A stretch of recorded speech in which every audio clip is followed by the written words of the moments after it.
Muy buenas noches a todas, todes, todas las personas que nos acompañan. Es un gusto, pasadita a las 8:30 de la noche, sacar nuestro orgullo al aire. Soy Rogelio Laguna y me acompaña, como todos los lunes, Amanda Monter, a quien, bueno, saludamos muy afectuosamente. ¿Cómo estás, Amanda? Bien, bien, aquí ya en casa y pues con una noche lluviosa, muy lluviosa. Y viene el huracán o está el huracán, ya no sabemos muy bien, ¿verdad?, qué es lo que está sucediendo. Entre el huracán, el frente frío, el año que no ha dejado de llover. El chiste es que ha sido, bueno, un año complicado para la ciudad y eso sí, hay algunas tardes del otoño que se empiezan a disfrutar. No sé si has tenido oportunidad Sí, de... muy poco por el clima, pero la verdad es que bonito esas tardes de otoño y la verdad las lunas que son las más bellas, dicen, ¿no? Las de octubre, vamos a ver si sí. Qué ganas de ver las lunas de octubre, ¿verdad? Y de si nos deja el cielo, porque ahora sí no nos ha dejado nada, ¿no? Ni ver el sol, ni ver nada, todo ha sido llover y llover. Pero bueno, la presa Cutzamala, el sistema Cutzamala está al 90%, lo que Está muy siempre es bien. muy bueno, pero uno agradece también tener un poquito de verano y poder salir y no estar todo el tiempo en este clima tan lluvioso. Pues el día de hoy, Amanda, vamos a continuar la charla con dos amigos queridos de este programa, con quienes ya hemos tenido unas primeras conversaciones la temporada anterior. Y por qué no, pues seguir el diálogo de los temas tan interesantes que ellos trabajan. ¿Cómo ves? ¿Nos presentas con quiénes vamos a dialogar el día de hoy? Voy a empezar primero con Victoria Rule, que es egresada de la licenciatura en Letras Hispánicas y de la Facultad de Filosofía y Letras de la UNAM con la tesis Lenguaje y Discriminación hacia el sujeto transexual en la Ciudad de México, que por cierto recibió el premio COPRET en 2022. Es maestra en letras modernas, autora de diversos libros, de ensayos y capítulos de libros también, y en la actualidad integra y es representante por el posgrado de estudios semióticos al Colegio de Ciencias y Humanidades y Ciencias Sociales de la UACM, de la Universidad Autónoma de la Ciudad de México. Bienvenida, Victoria. Y por el otro lado también tenemos a Martín de Mauro Rukowski, que es licenciado y doctor en filosofía, integrante del área Feminismos, Géneros y Sexualidades del Centro de Investigaciones de la Facultad de Filosofía y Humanidades. Ha publicado trabajos sobre teoría queer, estudios trans, estudios animales, biopolítica y precariedad en distintas revistas científicas y periodistas que vuelven sobre estos ejes temáticos. Tiene también diversos capítulos de libros y ensayos que ya nos platicará.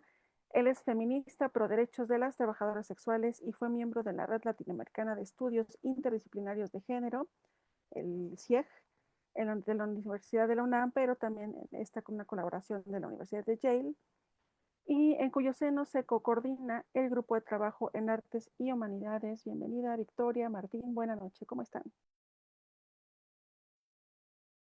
Hola, buenas noches. Gracias por la invitación nuevamente. Buenas noches, igual Amanda, Rogelio, Antonio y a la audiencia. Pues nos da muchísimo gusto darles la bienvenida de nuevo a este espacio, Orgullo al Aire. Hemos ya platicado en ocasiones anteriores de su trayectoria. Me acuerdo que la vez anterior con Victoria íbamos a tener este recital de poesía en la Coordinación Nacional de Literatura. Lo disfrutamos muchísimo. Creo que fue una experiencia magnífica. Era el mes de la diversidad, ¿no? Estábamos en junio, el mes de la diversidad, y ahorita estamos en el otoño. ¿Por qué no nos platican un poco ahorita en qué están, cuáles son los objetivos de esta temporada, qué están trabajando? Y a partir de ahí, pues váyanos contando. Creo que por ahí hay varios libros en proceso, algunos que ya salieron. También Vika pues ha estado leyendo, ha estado conociendo algunas rutas. ¿Por qué no empezamos contigo, Vika? ¿Qué has estado leyendo? ¿En qué estás? ¿También estás escribiendo? Cuéntanos un poco de ti en este momento. Bueno, buenas noches, a todos, a todes. Sí, pues a partir, bueno, yo siempre he estado un poco a pie de las militancias, las diversidades, los movimientos, aunque luego en la universidad no me crean, pero Siempre les digo a mis maestros que yo no ando en plantones, marchas, nada de eso y todo lo contrario, pero nunca me creen. Bueno, sí, sí, un poco como en esa ambivalencia o en esos dos espacios de las militancias, como personaje de Tarkovsky, así de una zona y otra. Y también en la parte de la literatura, ¿no? Sí, como bien decías, la charla aquella en el Centro de Creación Literaria Javier Villarrutia fue bueno, verdaderamente para mí fue un reto volver a retomar algunos textos de poesía ya de tiempo atrás, pero otros nuevos un poco con este tema de la diversidad que había un poco abandonado, pero que siempre ha sido de mi interés.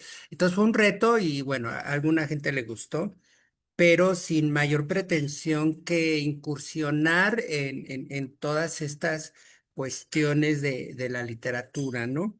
Y en la actualidad, pues mira, a mí realmente este ha sido un año que considero que me ha ido muy bien, a pesar, es decir, en los términos de que me siento realmente sobreviviente de una época negra, de una época de represión. Yo recuerdo que todavía está de 2008, antes del 2010. Se me hace increíble hoy pensar que antes del 2010 tenías problemas para la gente de la diversidad y la gente travesti, había problemas para entrar al metro de la Ciudad de México, ¿no? Bajo la acusación de ejercer la prostitución. Es hasta el 2014 que se habilita la identidad de género y se quita esa estigma y entonces ya no hay motivo de una detención, aunque entra en vigor hasta el 2015 en la Gaceta del Gobierno, ¿no? Entonces, eso siento sobreviviente de una época de mucha represión y de haber pasado muchas cosas de las que afortunadamente he sobrevivido. Hoy terminar, digamos, haber hecho voy por la tercera tesis con temas de diversidad. Una fue la del léxico discriminatorio, que en realidad es un texto que ahora voy a retomar, que es un texto, una investigación muy divertida, porque tiene que ver con las palabras de gay, puto y maricón. Y quiero decirles que hice una investigación, bueno, me fui a los instrumentos de la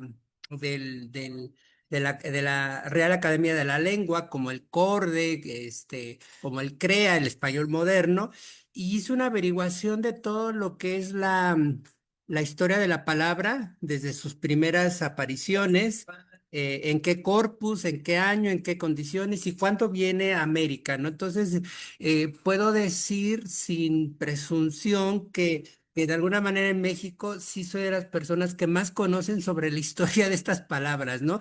Hasta llegamos hasta lo de gay, puto y maricón como grito homofóbico en los estadios de fútbol. Hicimos también una investigación sobre todo, todo, todo desde en qué estadios, en qué partidos, las sanciones correspondientes, la disputa de valores y el análisis del discurso en torno al grito homofóbico, ¿no? Y luego la segunda ha sido lo de una autora que a mí me gusta mucho, me divierte, pero también al mismo tiempo me invita a reflexiones de orden más de otro tipo, sobre la naturaleza de la novela, de los dispositivos y todo esto, que es La Virgen Cabeza de Gabriela Cabezón Cámara, que si tu público y ustedes no la han leído, es una autora que a mí por un lado me divierte mucho, celebro mucho las coincidencias con ese tipo de literatura, pero me parece que también invita a hacer una lectura crítica y dentro de esa parte de su literatura me invita a una serie de reflexiones que hicimos para, para esta tesis de maestría. Y ahora, pues este año publicamos otro texto, precisamente con el profesor Alberto Constante en Marginales, que es la revista de filosofía, que bueno, a mí siempre he sido también una persona no invitada a las reflexiones filosóficas, entonces siempre me ven como alguien que es de literatura y que se atreve a opinar de o reflexionar sobre la filosofía, que obviamente, este, con razón, porque hay cosas que uno no conoce por entero, pero que es una cosa que yo no puedo separar de ambos campos de estudio, ¿no? La literatura, la reflexión filosófica. Y luego sacamos este libro físico, que es otra cosa que yo he estado trabajando, las narradoras mexicanas, Silvia Aguilar Seleni, Guadalupe Netel y Brenda Navarro. Obviamente, ahora estoy completando esa especie de tetralogía con la primera vez que abordo a Cristina Rivera Garza en este libro tan estudiado, tan reflexionado como es El Invencible Verano de Liliana, pero que yo quiero dar otra lectura, más allá del marketing, más allá de las presiones mediáticas, más ahora de los ruidos, exteriores al fenómeno literario y entrarle a ese reto que yo lo dije en la presentación de la FIL de Minería de este año, que todavía no dimensionábamos, pero creo que junto con Cabezón Cámara son dos escritoras de una que un poco son como parte, no todo, pero de lo mejor de la literatura latinoamericana contemporánea, aunque hay otra generación que es la de la generación anterior, de Laura Restrepo, de Rosa Montero en España, etcétera, que tienen lo suyo. Pero de esta generación de nacidas en los 60 y 70 son dos escritoras, me parecen sensacionales y bueno, salió el libro en la UACM y ahora aparte entré al doctorado de estudios semióticos en la UACM y por toda esta pasión, activismo, hablar a veces de más, pero cuando uno considera que es necesario, pues terminé en la representación de la maestría y el doctorado al consejo académico, lo cual también es una cosa muy divertida, muy complicada y que requiere de una paciencia porque la universidad pública tiene sus virtudes, sus cosas irrenunciables, pero al mismo tiempo una complejidad y ahora hay que estar todo el tiempo atendiendo a una serie de cosas administrativas, becas, problemas de sistema, etcétera. Pero a mí me encanta. Yo veo que a muchos profesores no tanto, pero en mi caso me parece que es lo de menos que uno puede hacer por la universidad pública. Y estamos haciendo el proyecto bueno, salió también ahora un capítulo del libro con la, este, en la Universidad de Chihuahua, que es la de Silvia Rivera Garza, un texto sobre su personaje central, Reina, que es una travesti, que en ese momento yo no sabía, pero de alguna manera usa como intertexto una represión que hubo a una comunidad de travestis en los 80 en la ciudad de Juárez y que ahora ha sido retomado por el Informe de la Verdad en ese capítulo sobre la diversidad. No sé si realmente es una coincidencia, pero todo indica que ella lo utilizó eso como un verdadero intertexto. Eso acaba de salir.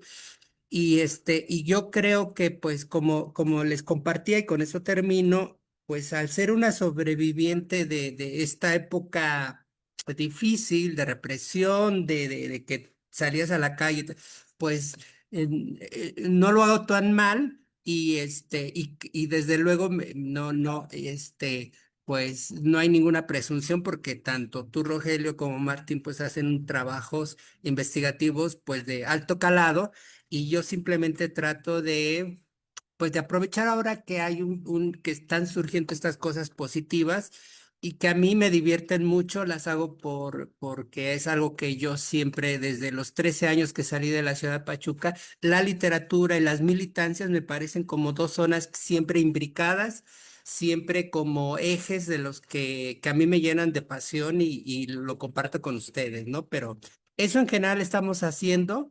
Y bueno, también no hay cosas complicadas, ¿no?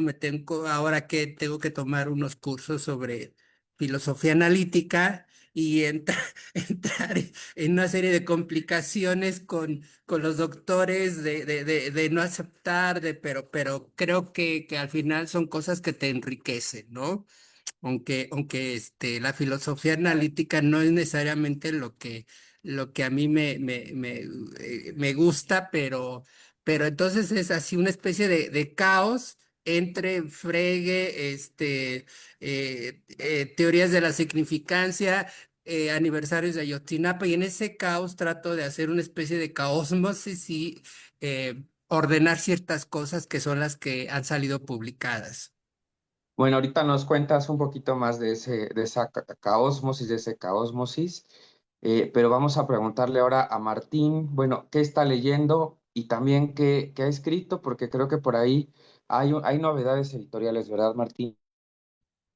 Bueno, nada, primero quiero saludar a Vika y me compadezco con ella si tiene que leer filosofía analítica, por favor, tú puedes pasar por este momento.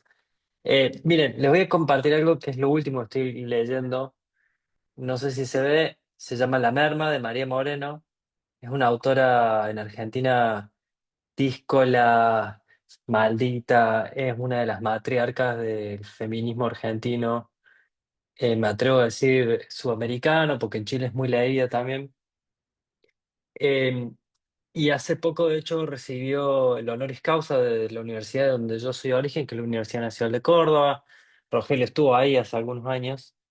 Y el libro y la trayectoria de María Moreno es sumamente interesante porque viene del periodismo, viene de la tradición del periodismo cultural vinculado a lo que llama la izquierda, la izquierda freudiana marxista en Argentina, la recepción de Lacan, y ella se fue abriendo pasos discutiendo desde cierto feminismo y fue incorporando una perspectiva queer amplia y el libro, y lo más extraño de todo, es que hace algunos años, hace muy poco, sufrió un ACV, un accidente cerebrovascular, y entonces estuvimos recibiendo el honoris causa de una persona discapacitada, hablando con la lengua cortada.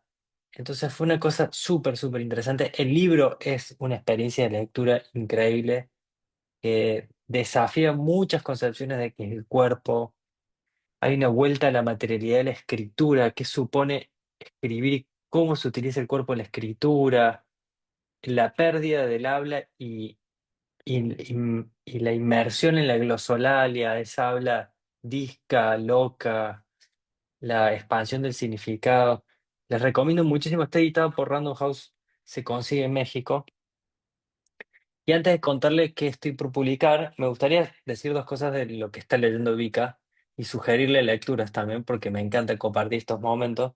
Uno es un libro que se llama Chicas Muertas de Selva Almada, que es una escritora del litoral de Argentina, cuya tradición es una tradición que no se imagina que existe en Argentina, que es la tradición guaraní de la ribera del río Paraná.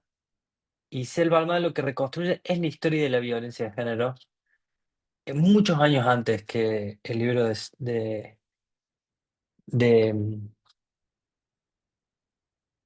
em, ¿de quién estábamos hablando? Ah, ya me dijiste, de Rivera Garza. Y el otro libro que me parece muy interesante, que los libros que estoy diciendo todos se consiguen en México, doy fe porque he estado en las librerías. El otro libro que me parece muy interesante y te puede servir mucho y que lo recomiendo a la audiencia se llama Ficciones Patógenas, de un escritor trans que se llama Duen Sachi, que lo que hace es recuperar como una lectura a contrapelo, muy imbuido por cierta lectura materialista del cuerpo sexuado y de un discurso postcolonial, cómo leer los cuerpos trans, hermafroditas, intersex, a contrapelo del archivo colonial. Entonces se pregunta por la nuez de Adán, porque le extraen la nuez de Adán, y cuál es el origen de esa parte del cuerpo, y cómo se fue configurando en la patologización de las disidencias sexuales. Así que recomiendo muchísimo Ficciones Patógenas de Duel Sachi. En Argentina se publicó por Rara Avis y se distribuye en México. Y lo último que tengo para contar es que hace poco menos de 2 horas fui a entregarle al editor la prueba de galera de un libro que va a salir en noviembre, que es sobre precariedad en México. Es un libro que escribí en mi estancia de investigación estando en México, que se llama Fugarse de Época, que si con viento a favor saldrá editado por Bajo Tierra Ediciones y se distribuirá ahí en Volcana, en Santa María la Ribera. Es que es un libro en donde trato de rastrear una posible genealogía de la precariedad en México, de México reciente, en al menos tres o cuatro escenarios culturales muy concretos. Uno es las películas de videoarte de Sarah Minter, las vidas punk y las vidas más infames, y tratar de pensar ahí qué pasa con, por un lado, el mundo del trabajo y qué hacen las vidas infames punks, los punk de Ciudad Neza, punks o punks. Em, Luego, ¿qué pasa con la vida punk feminizada, los cuerpos femeninos? Hay algo ahí interesante en el propio mundo de la subcultura rockera punk. Lo segundo que trabajé en ese libro es sobre las costureras de Tlalpan en el sismo del 85 y cómo pensar esa experiencia de organización como ese switch anímico de la resignación hacia la ira y la rabia anímica y el proceso de organización sindical y cómo logran visibilizar un sector que era históricamente desatendido, pero además cómo logran visibilizar en su propia lucha el trabajo no reconocido, ¿no? Las vidas sin salarios. Em, y un tercer escenario o un cuarto, porque el libro está organizado en excursus o cursus, algunos apéndices, es un ensayo. Em, un tercer escenario es pensar una colectiva feminista de Ciudad de México que se llama Agujas Combativas, que trata de pensar cuáles son las condiciones, las tejedoras y las costureras hoy en el México contemporáneo, y lo hacen a través de utilizar el tejido, el bordado, como un método para visibilizar las propias condiciones laborales. Entonces tejen estadísticas en la ropa, hay algo súper interesante ahí, y hay algo de politizar los datos en una época de algoritmos, de datificación de la vida, del gobierno algorítmico. Y por último, trato de pensar qué pasa con el trabajo precarizado y feminizado hoy en una película muy reciente que se llama La Camarista, de Lila Viles. Fue una de las películas candidatas al Oscar de México. Tendrá algo así como 5 años. Que bueno, justamente trata de una camarista en un hotel y cómo se superpone el escenario, ¿no? El escenario del trabajo es el escenario de la vida, no hay un exterior, que, que pareciera algo así como una especie de ensoñación neoliberal de un proyecto distópico en donde la casa es el trabajo y el trabajo es la casa, ¿no? Que nos recuerda mucho a qué pasó durante la pandemia. Así que en esa estoy, ojalá salga en breve, ojalá podamos organizar presentaciones en Buenos Aires, aquí en mi ciudad en Córdoba y pronto en la antigua ciudad imperial de Tenochtitlan. Pues seguro Amanda ya tiene muchas preguntas, pero tenemos que irnos. ¿A qué, Amanda? Y la verdad, muy interesante lo que nos han platicado, pero ahorita es tiempo de la cápsula de Antonio Pulido y nos va a contar sobre el primer tianguis de trueque LGBT. Adelante, buenas noches, Antonio. Amigos de la emisora Violeta Radio, muchas gracias por continuar sintonizando Orgullo al Aire a través de la página de Facebook Violeta Radio a través de la página web y por supuesto también a través de la aplicación Radio Garden. Son las 9:02 de la noche, los saludo con mucho gusto en este octubre 6 de octubre del 2025, la primera cápsula del mes. Y justo el día de hoy les vengo a platicar de un tema muy importante porque fíjense que el día de ayer se llevó a cabo el primer tianguis del trueque por comerciantes LGBTIQ+, que este trueque tiene un objetivo especial, que es fomentar la economía solidaria en el estado de Tlaxcala.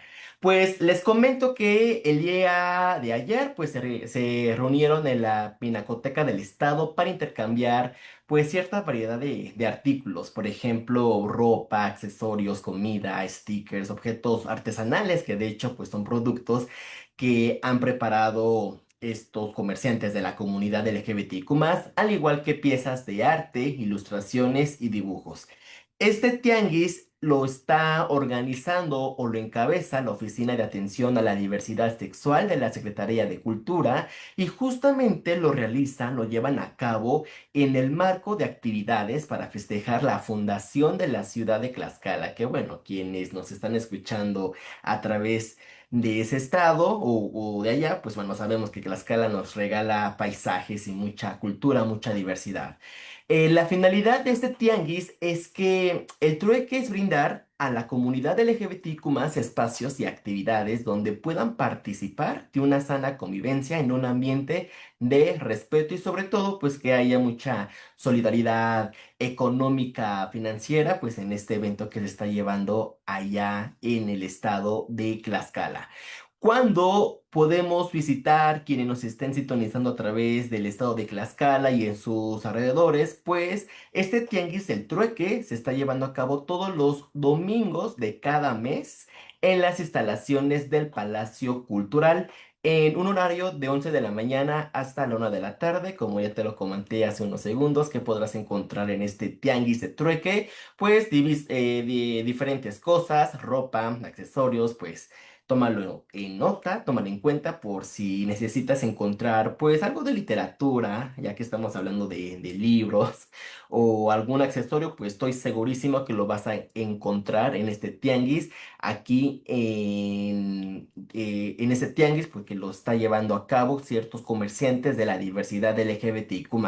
Y por supuesto, al lado, pues ya conociendo más a fondo, pues podrás encontrar pues productos de canasta básica, hortalizas, frutas y verduras, pues así como ciertos postres y bebidas artesanales que nos ofrece Tlaxcala y bueno, sin duda tenemos que conocer pues este tianguis, ¿no, Rogelio, Amanda? Porque pues es el primero que yo he escuchado que los comerciantes son de la comunidad y sería muy, muy padrísimo, interesante conocer también su trabajo artesanal que nos venden, por supuesto, en un costo súper accesible.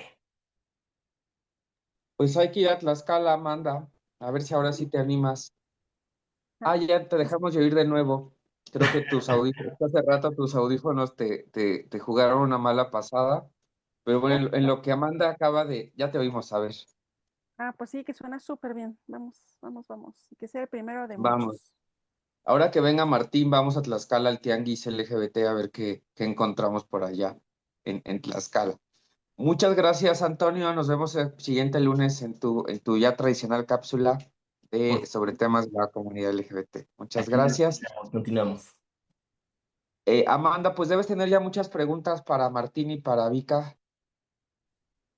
Sí, fíjate que me pareció súper interesante estos temas que ellos están trabajando, ya han trabajado, ¿no? Ya en varios años.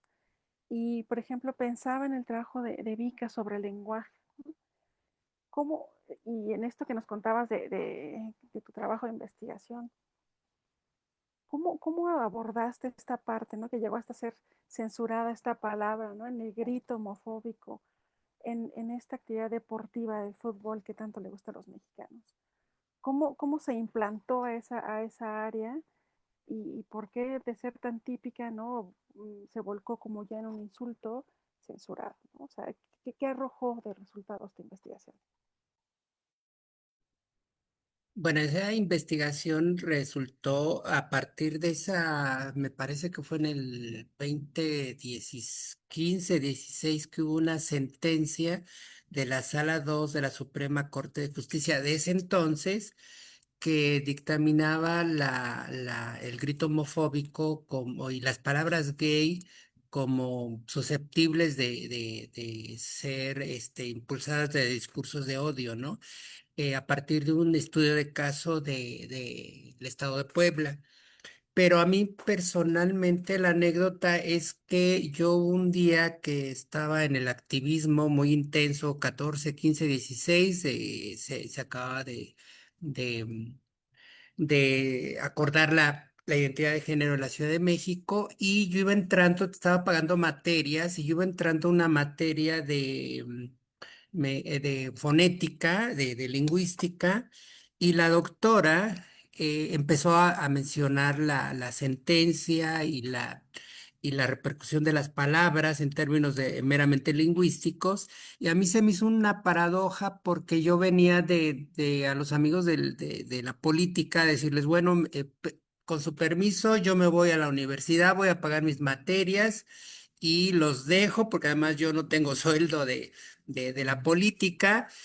Y llegando a clase precisamente se da eso, entonces pues sí, sí mostró que pues que había también una pertinencia desde el espacio académico, desde la investigación, cosas que tienen que ver con la vida diaria de las personas de la diversidad, con las personas gay, travestis, etcétera, y que uno podía hacer algo. Entonces, en una materia muy bonita que se creó sobre el 2016, que fue lexicología y semántica, una materia muy bonita, eh, iniciamos esa investigación.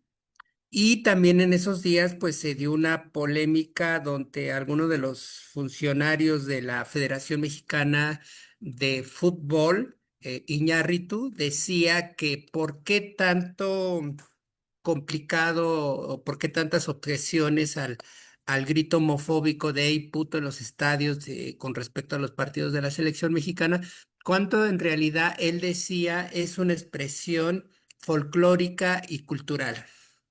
Entonces eso también motivó la investigación de ver realmente si esto era así. Y sí, obviamente tiene un hábitos cultural, pero la genealogía de la palabra desde que llega de la colonia hasta los primeros documentos que se llegan a los diversos países de las colonias de América hasta lo que registra el corpus del español moderno, encontraba cosas así, por ejemplo, el primero en utilizar la palabra gay en la literatura mexicana era Carlos Fuentes, en una novela que no recuerdo ahorita, pero era él y otro escritor, David Martín del Campo. Y los contextos en los que lo usaban, tanto de las tramas narrativas y era siempre esa continuidad de un contexto de violencia y de discursos de odio. Si iba, por ejemplo, a los 10 15 primeros registros sobre la palabra gay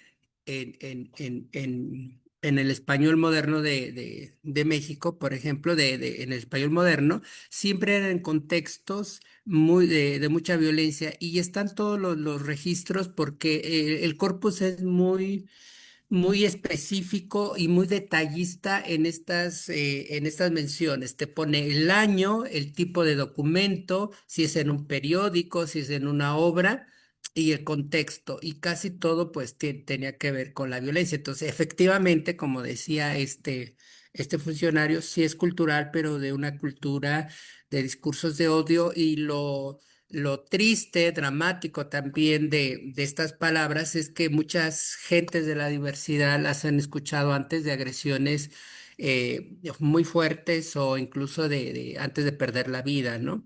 Entonces eso fue lo que motivó la investigación y me parece que es también una investigación divertida. Yo espero poderla publicar con una actualización porque, por ejemplo, a nivel léxico, todo esto que es las palabras, porque la investigación era cómo se refieren los hablantes del español en la Ciudad de México hacia las personas travestis, trans, es decir, sin decirles la investigación en base a modelos sociolingüísticos como los de Labot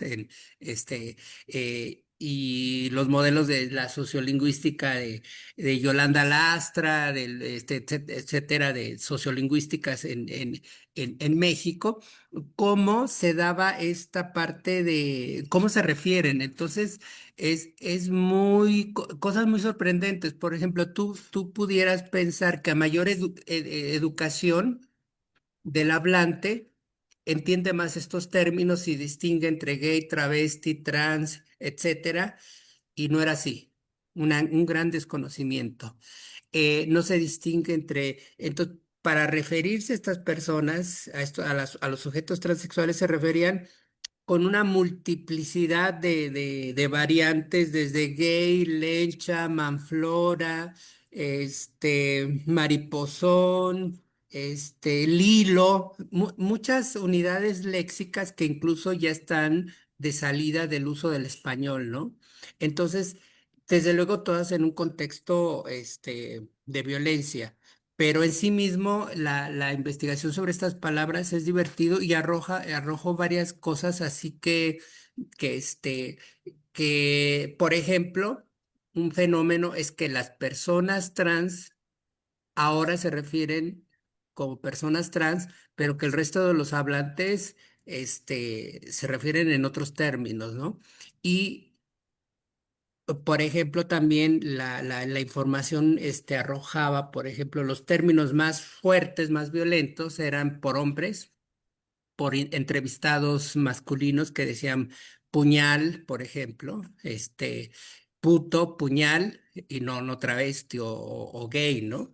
Las mujeres usaban más el gay, pero en el sentido discriminatorio y no discriminatorio. Entonces son cosas muy interesantes que creo, bueno, espero rescatar y compartir porque me parece que además tiene una parte muy pedagógica y también muy ilustrativa de cómo se refiere la gente fuera de la diversidad a las personas de la diversidad, ¿no? En el caso de lesbianas también, tortilleras, traileras, una serie de cosas que no necesariamente se distinguen, ¿no? Y hay una gran ignorancia, por tanto, también eso justifica plenamente, pues, una serie de políticas públicas que son necesarias, ¿no? A contrapelo de los discursos de odio y de otras cosas, ¿no? Entonces, un poco es eso.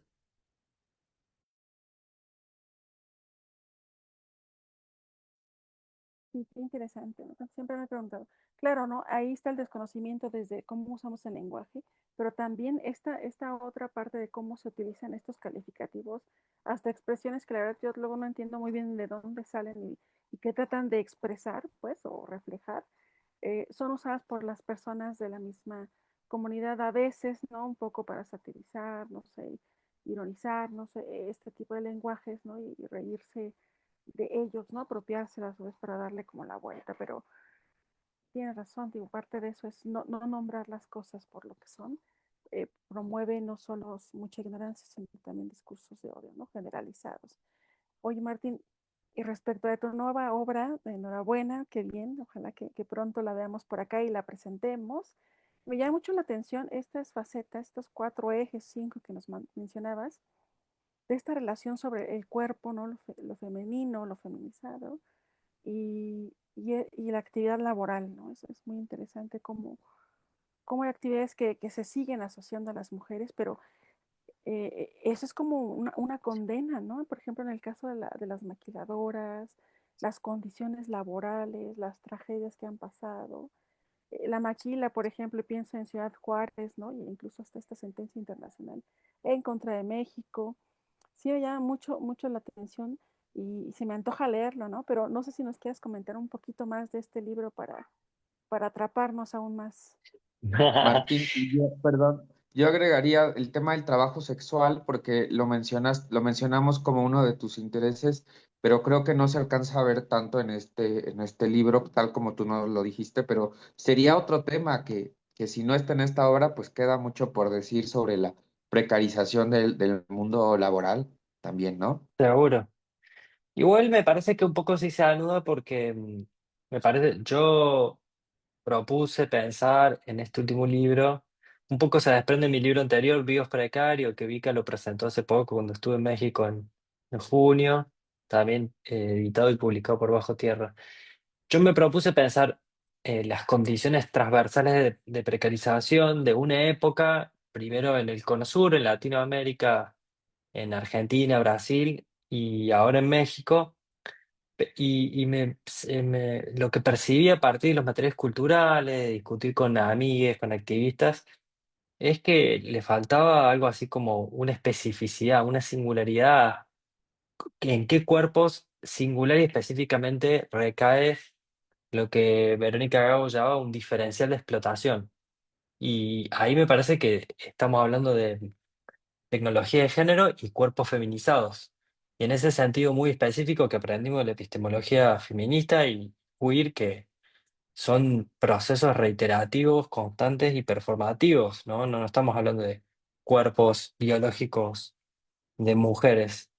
Y en ese sentido, me parece que la categoría con la que yo la empecé a pensar y a diagramar tiene que ver con la precariedad feminizada como un adjetivo y no como un sustantivo, como un verbo continuo, constante, que tiene que ver con una persistencia histórica, como lo decía recién, hay un diferencial de explotación que se predica y se conjuga sobre cuerpos feminizados, pero también una persistencia histórica y recurrente sobre los cuerpos feminizados, quienes son los encargados de hacer las tareas, digamos, socialmente reconocidas y no reconocidas, ¿no?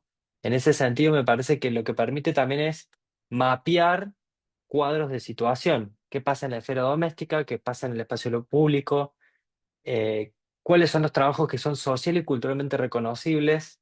¿Qué actividades son social y culturalmente reconocibles en la esfera íntima y en la pública?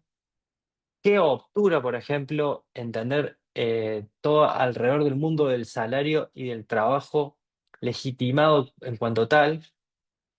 Y en ese sentido me parece que el trabajo sexual, junto con las economías populares, por ejemplo, pensar el trabajo sexual como parte de la economía popular, eh, nos permite poner el foco ahí, en qué entendemos porque son los trabajos dignos, cuáles son los trabajos sustantivos, los que tienen cierto estatus. ¿Cuáles son los que, cuando pensamos en políticas de la disidencia sexual o del orgullo, entendemos que son los trabajos deseables y posibles? Y cómo, si uno tuviese que hacer política pública, pensamos que deberíamos distribuir esos reconocimientos, ¿no? A quienes otorgarles y a quienes no. Lamentablemente en Latinoamérica existen muy pocos lugares de gestión pública en donde se reconozca el trabajo sexual en cuanto tal. Ciudad de México es uno, por ejemplo, algunas zonas de Buenos Aires, algunas zonas de Sao Paulo, pero la respuesta por lo general ha sido la criminalización y la estigmatización. Uno luego después podría discutir otras cosas al interior, ¿no? Cómo pensar, por ejemplo, si las trabajadoras sexuales son parte del sujeto del feminismo, cómo pensar políticas antipatriarcales dentro del trabajo sexual.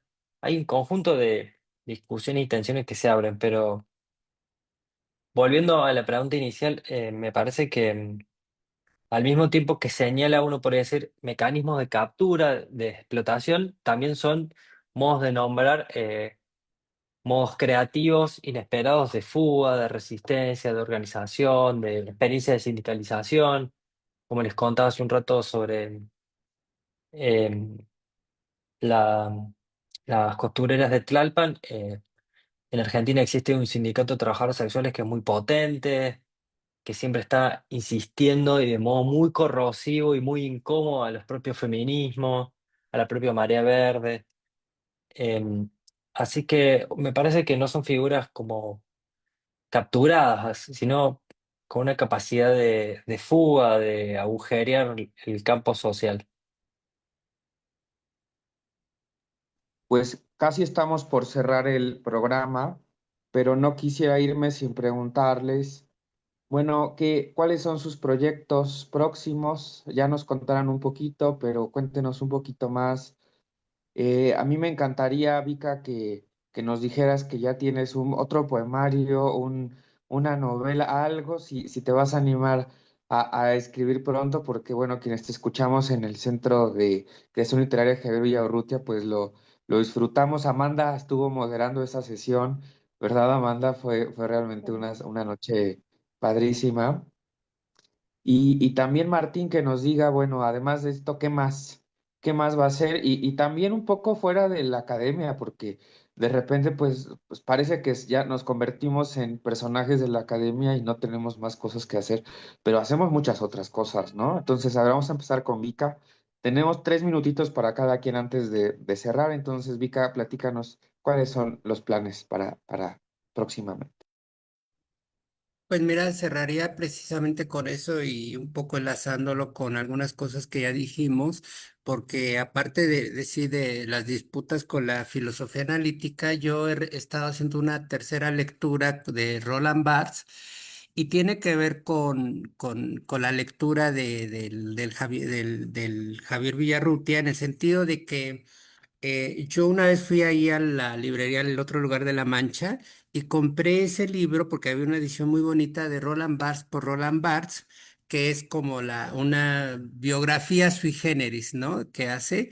Y también al mismo tiempo encontré una libreta donde muy bonita como para escribir cosas. Entonces se me antojó un poco ir haciendo, metiendo fotografías y escribir sin ningún ánimo de imitar, sino de encontrar como mi propio placer sobre ese tipo de biografías que no son biografías. Y me tomé una foto muy cerca de Insurgentes y Chilpancingo, donde yo había conocido a la Flaca, que es este personaje real que, bueno, ya no vive, y que me introdujo a toda la noche oscura y apasionada del mundo travesti de 2001, 2003, 2004, 2005 en la Ciudad de México.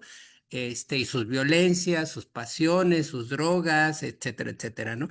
Y me tomé esa foto que tenía como trasfondo la de Librería de Amor, ¿no? Entonces me hacía muy. Y a partir de eso hice el texto que hicimos y entonces sí, seguiré escribiendo esto con más que nada como un cierto placer por la escritura, un gusto, un poco también de fijar qué cosas me interesan de la memoria y de la memoria así un poco entreverada con cosas diferentes o que se van modificando entre poder articular una especie de cosas que no necesariamente tienen que ver con lo que ahora se llama las escrituras del yo, ¿no? Aunque también tiene un poco de eso, pero es porque creo que sí, y para terminar con lo de Roland Barthes, está un poco saboteado por una serie de cosas, que es lo que leímos, ¿no? De repente el texto que era muy narrativo, se hacía poesía, después se hacía como poesía concreta y después se hace otra cosa, después puede ser anuncio de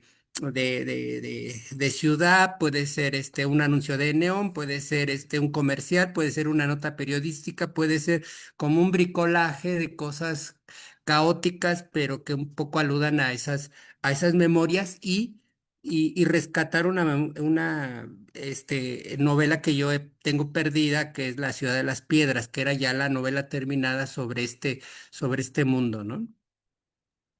Oigan, y Martín, ¿tú te atreverías a hacer así un escrito, un ensayo, no sé, de bricolaje con estos temas que trabajas?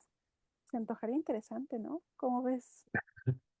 Me encantaría. Eh, la verdad es que mis últimas investigaciones son sobre botánica. Estoy trabajando sobre un archivo vegetal. Estoy yendo a un museo en donde hay herbarios y estoy trabajando sobre naturalistas. Así que le estoy siguiendo el paso a dos naturalistas alemanes que estuvieron en Córdoba y participaron de la campaña del desierto, que es una campaña que fue fundante en Argentina, en donde hubo un genocidio indígena y los botánicos participaron recolectando plantas mientras ocurrió el genocidio. Así que en esas cosas estoy. Cómo pensar el avance sobre nuestros territorios, sobre aquello que se entiende por naturaleza, los problemas ecológicos. Pues será interesante conocer también esa faceta del Martín investigando a los naturalistas cómplices, ¿no? Pues porque en cierta medida es lo que nos estás diciendo, bueno, será Así es, interesante. pues, sí, Pues con Amanda, mucho ¿cómo has visto gusto. esta charla? Ha sido muy, muy placentera, creo que ha habido muchos temas Sí, interesantes. hay muchos temas, como siempre, con nuestros invitados, que se quedan ahí en el tintero y que seguramente serán materia de otras sesiones, otras charlas y otros encuentros. Pero sí, ¿no? Yo pensaba en esta distinción que me imaginé así como una postal, ¿no? El naturalista y por el otro lado la masacre, ¿no? ¿Dónde están los intereses de cada quien, ¿no? Qué fuerte, qué fuerte. Pero así nos pasa en estas realidades de nuestro México y de nuestros países, ¿no? Y es Pues buscarla. seguimos platicando en México, pero con un mezcalito. Ahora. Ándale, Ahora que venga No, ahora en Martín, nos vemos. persona, con un mezcalito, con... No sé qué te gusta de México, Martín, un tequila o qué, Mezcalito, mezcalito, un toda la mezcalito, vida, un mezcalito. Me parece muy con bien, mucho gusto. muy bien. Bueno, pues muchas gracias, Vika, como siempre, tú sabes el aprecio que te tenemos aquí en Orgullo al Aire y que muchas No, gracias muchas por gracias estar. a ustedes, Rogelio, Antonio, Amanda, Martín. Yo también espero con gusto la publicación de este libro sobre México, que me tocó un poco en la pandemia, este texto de lo que vimos sobre las costureras, que a mí pues me encantó. Entonces, esperemos pronto esté esa edición en México. Con Muchas gusto, gracias, con gusto. Martín. Un abrazo, Gracias. gracias, saludos. Saludos, Martín, saludos, Amanda, Rogelio, estamos en contacto. Claro que sí. Pues Antonio, muchas mucho gusto. gracias. Muchas gracias a nuestros invitados, invitadas. Agradecemos a Amanda también, que siempre está aquí todos los lunes luchando contra el tráfico para llegar a su oficina y poder transmitir. Gracias a Antonio Pulido, Balán Flores, a Maru Chávez también, que nunca se nos debe de olvidar porque ella nos motiva a estar haciendo Orgullo al Aire. Y pues nos vemos la próxima semana, Amanda. ¿Te parece? Hasta la próxima semana. Bueno, pues muy buenas noches y recuerden sacar siempre su orgullo al aire. Hasta el próximo lunes. Buenas noches.